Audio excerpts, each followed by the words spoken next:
bad idea for business in Georgia. So let's talk about that second one first. Bad for business in Georgia. Last year was it Volvo or that we lost in South Carolina? Yep. Last year we lost a manufacturing plant for Volvo. We were all at the last minute. They pulled out and they moved to South Carolina. We do not have RFRA. South Carolina does. If RFRA was a barrier for industry coming to Georgia, they would not have chosen South Carolina over Georgia. Does everybody know, the three of us tend to jump into acronyms, assuming everyone knows what the acronyms are. No, Everybody knows what's what RFRA is? Religious Freedom Restoration Act. It's actually current federal law and law in almost 30 states. And that's an important point. So RFRA, or Religious Freedom Restoration Act, has been on the books federally since 1993. It was signed into law by that great conservative Bill Clinton. And when he signed it into law, it had to do, honestly, it didn't have anything to do with protecting Christians. It had to do with protecting the religious beliefs of Native Americans. And so what it established was a balancing test. It basically stated that if government was going to intervene in the free exercise of religion by an individual, that they would have to show a compelling state interest. And what does that mean? One of those things is, the example that comes to mind most often is there are some jurisdictions that believe, or that have an ordinance or a law in the books that says that every death must go through a mandatory autopsy procedure. Some in the Jewish faith believe that a body should not be disturbed after death. And so those two concepts are at odds with each other. And so when should the state enforce the law and violate that person's individual religious beliefs, their First Amendment rights? Well, if they die of natural causes, okay, there is no compelling state interest. If they are suspected of being a victim of murder, there's a compelling state interest that says, all right, we want to put a criminal behind bars. And so that's the balancing test of the Religious Freedom Restoration Act. It would actually, it instructs the courts when should they take these types of actions. That, for whatever reason, became the hot button issue. It was never controversial until 2 years ago when we in Georgia decided we were going to introduce that legislation. If we had passed that legislation 2 years ago, we probably would not be having this debate today. It probably would have been done and over with, and we could have moved on, and everybody would have been happy. The bad part about it is it dragged out for a really long time. But along the way, a couple of things happened, right? You guys were reading the news last year. We decided in Georgia that we're going to begin to tack on to this concept a little bit. And one of those things that we came up with in the House was the Pastor Protection Act. And the Pastor Protection Act basically said if you are a pastor ordained and you cannot be compelled by government, and this is the phrase you're going to hear me use over and over again to describe this, you cannot be compelled by government to perform a ceremony that violates your deeply held religious beliefs. Amen.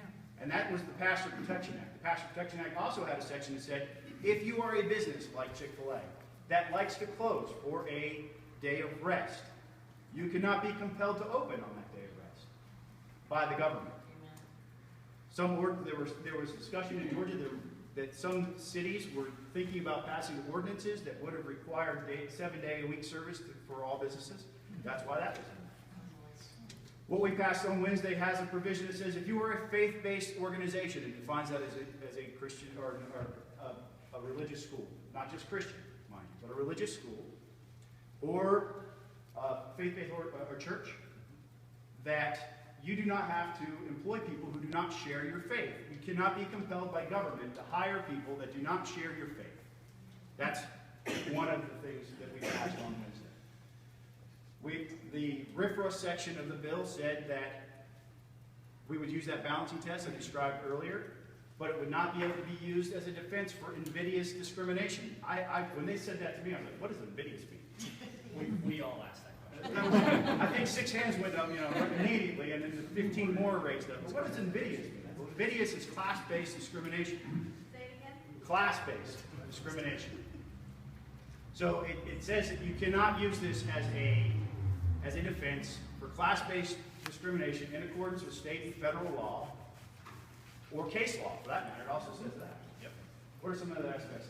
I think there are 5 major points.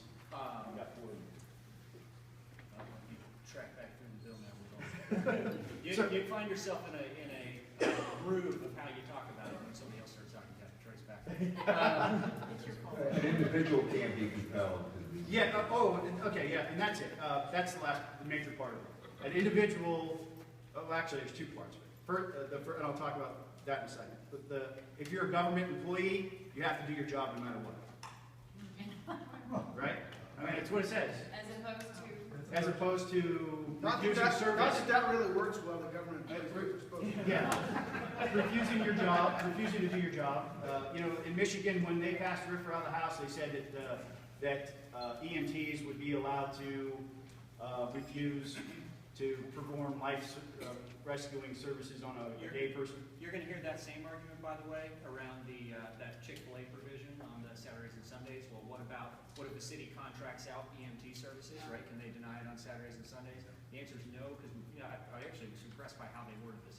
It was creative. It can't be used as a condition of giving you a business license, but if you contract with the city for services on Saturdays and Sundays, you can't refuse Saturdays and Sundays. So it was a good way to make sure you hit. And along those lines too, if you are a nonprofit, a faith-based religious organization that we talked about a second ago, and you take government grants, you can't be threatened with it, but if there's a provision in the grant that says you can't discriminate against anybody, you have to honor the conditions of the contract. If you enter into a private contract, you have to honor into the private contract. You can't use this, you can't use this as a way of getting out of an agreement that you've made privately. Okay, but was this spurred on by the Kentucky part? Somewhat, yes. They basically just want to say, if you're a government employee, and you've signed up for that job, you're going to perform those services. So, and then the last part being, the individuals cannot be compelled to go to a religious ceremony that would violate their deeply held religious beliefs. There was one more piece too. So what that means is, I'm sorry. Oh, no, go ahead and answer that. I'll give the last piece of the bill. So essentially, if you are a sole proprietor of a business, or you have an employee that decides they don't want to go to deliver to The baker and the photographer. yeah, those types of things. Are they exempt? Or is a baker and a florist exempt? Exempt from what? From How do you mean by prosecution? exempt? Prosecution, if they decide that they don't want to do a gay wedding, are they exempt? You've got it. Yeah, they can't be required to attend and service the wedding. Does that make sense? So if they come in for a retail purchase, like you've got a front shop where you're selling. Put it this way. The government cannot compel that individual to go to a religious ceremony of any type And service it. and service it. Or So what if I'm a cake baker, and I'm asked to bake a cake, I put two guys in it or two girls? The government cannot compel you to do that. Yeah. So that's what we're talking about. We're talking about the government cannot compel you to do something. And that's for the discrimination. And even if they pick up the cake, correct? No, it doesn't. It says you cannot force somebody, you cannot compel somebody to attend a religious ceremony. It's a loophole then. If the man says. It is what it is. Well, It's- it really just doesn't get addressed. Current law, they're not required to do that, current Georgia law. And so by not addressing it either way, we left it. So that, again, there is no requirement there either way. So Does it's that make sense? ambiguous then? I'm sorry? It's ambiguous. It's not ambiguous, no, they're not required to do it under current law. You can't, any more than I'm requiring any of you to buy each other's shirts right now, there's no ambiguity about whether or not you're required to buy the shirt of the person sitting next to you. You're not required. Does that make sense? And so by not addressing that, again, we left it so that it is as current, both state law and federal law are. We can't force you to do that. I just want a little clarity so I understand. So if somebody comes into your cake shop, Mm-hmm. and they want you to bake a cake, and it's like it's for a gay wedding, and they're gonna come and pick up the cake, Mm-hmm. all right, is that cake baker required? Current law does not require them to do that, and we didn't address it. That is not addressed by this bill, and there's nothing that stops that from happening today. Is that, to make it completely clear, there's nothing in current code that requires the baker to bake that cake. For anyone. For anyone, for any reason. That's the way it should be. And that's right. And so the bill does not address that. So to answer your question directly, the bill does not address that. We do not take on that scenario. The scenario is you cannot compel an individual through government action to attend a religious ceremony that would violate their deeply held religious beliefs. So that means that that person that came in and tried to take them to civil court, he couldn't, correct? You can take anyone to court, but current law is not That's, The only other piece of the. now look, okay, go ahead. Unless you address this and I missed it. Faith-based organizations can't be required to hire someone. Yeah, what we talked about. Okay. I just wanted to Doesn't, make sure that was doesn't clear. share their religious beliefs. Amen. So, who all here thinks any of that is discriminatory? Sounds very Do good. y'all remember I was the, thinking you that. remember the non-discrimination clause we mentioned in there too? So anytime someone tells you it's discriminatory, remember there's a clause in there that says it's not discriminatory. So it's. It can't be used to used to justify hideous discrimination. That doesn't make you right. You mind if I tell you? Sounds boring, right? Yeah, Jack says it sounds boring. The reason why we wanted to start with that right away, we know it's been dominating the news. Yep.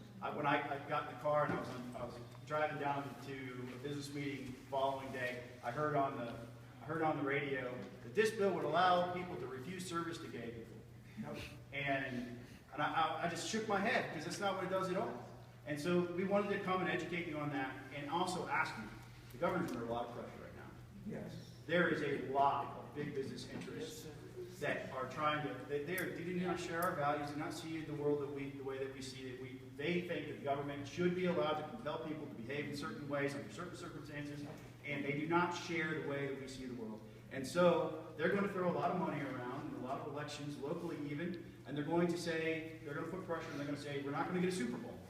That's right. Big deal. You know what? I'm going to tell you something. You said big deal, but it's completely untrue because there are two states right now that are up for a Super Bowl. One of them is Louisiana, has a RFRA, and the second one is Florida, that has a RFRA. You're not going to hear that in the media, but that's where the NFL is going to do business right now. They're going to go put a Super Bowl in Miami. They're going to put one in New Orleans, and both of those states have a RFRA on the books right now. And they're gonna put it in Atlanta. So Scott and Michael, can you answer this? Why hasn't the governor addressed the Senate study that we've been working on? I brought in the Heritage Foundation, I've been working with the Senate leadership. We did our own Senate study to show this is patently false. 32 states have these bills. With We regard to. couldn't find, out of the Fortune 1000, we couldn't find a single example of a company that fled a religious freedom state for a non-religious freedom state. And the same companies who pretend to complain about it, Apple, do business in Pakistan, Malaysia, Russia, places where they put gays in jail. Does that discriminatory law? Or they murder them. So I'd like the governor to respond to the Senate study. We actually did a study. The Chamber of Commerce went out for drinks one night and decided it was worth a lot of money. They had no I'd study. recommend calling the governor about it. I think. And that's what I'm asking you to do. Call the governor, let your voice be heard. That's the opposition here. Those folks that want to use government to compel people to act in a certain way, they're the ones that are going to have the governor's ear. We need you to have the governor's ear. Go ahead. I'm fired up. I hope you are too. I would just say this, and I said it 3 different times in last week. There are 2 types of people I can't hear. I can't hear you if you're silent, and I can't hear you if you're yelling at me. I'm serious. And if you ask most legislators, when you fire a letter at me or an email at me and says, I'm a voter, I'm this, and it's like, I'm going to delete it. But if you say, hey, respectfully, would you listen? I'm going to listen, I'm going to listen, I'm going to listen. Don't blast the governor out of the water. First of all, the governor is not up for re-election. Be encouraging. Send him an email, call his office, whatever, and say, listen, Governor, I know you're under a lot of pressure. I applaud you in the General Assembly for what you put forth. I encourage you to support this. But if you fire off these crazy emails, you might as well, as a dear Christian, stand with John 3:16 right here and go, do you see it? They're going to go, I can't see you for the sign. I'm serious. No, it's smart. Look, I'll tell you, I mean, I've now sent my email to the governor too, so, and I try to be respectful. The goal is success here. Listen, this has been in the works for 3.5 years, for the entirety of the legislature, almost. We've been working on this one bill. At the beginning of last year, I had a constituent email me who does not think similarly to us on this issue, complaining about it yesterday, who effectively told me that I hadn't been working on this very long, and I sent back my January 2015 article in the Town Laker on this issue and why it was the most important thing the General Assembly could take up for us. You said big deal to the Super Bowl. With regard to this, I agree with you. To me, I don't think they're going anywhere. My guess is they come.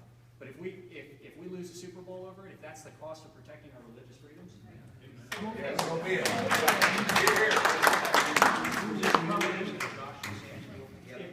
it's a compromise of Joshua Sands and then Kevin Tanner. Kevin Tanner and Greg Brett Kirk's bill is pulled together. They call this the compromise bill, and it's funny because I've gotten the mode now where I've been in the General Assembly long enough, and when I hear compromise, I hear uh-oh. But this was one of those bills that you get, you're reading as fast as you can to make sure that they have not snuck anything in. We got to the end, and Scott and I looked at each other, we were going through it, and I went, I think I'm excited about this. I took it off the floor, I took it to legislative council, I took it to the member of legislative council who runs our legislative council. If you don't know what legislative council is, they're the group of lawyers that help us draft legislation. They're the group of lawyers that also answer questions when we have them. They are our attorneys when we're under the Gold Dome. And I walked off the floor, actually excused myself from several votes in a row, spent 45 minutes talking through it, asking what invidious meant, as an example, to make sure I wasn't told Felt like an important one. something that wasn't true, verifying things by third party. And I mean, We reviewed this one. We got it right. Conrad, how much more time do we have? Right there. Just almost half an hour. Wait, buddy, Check. that defective data. Dan. This is federal law, you said. Why is it necessary that it becomes state law, I mean, other than your add-on? I mean, you're modifying the federal law with the add-on. So I'm going to take 2 minutes to talk through the history of RFRA for a second, because I think this is important. Great question, thank you. Who in here thought that your religious freedoms were already protected under the First Amendment? Who in here thinks it's likely the Supreme Court will screw up things when they touch it? All right, this is a great example now. We've got back in the 90s, there was a case that was regarding Native American practices of religion, went to all the way to the Supreme Court. The Supreme Court came out with a decision effectively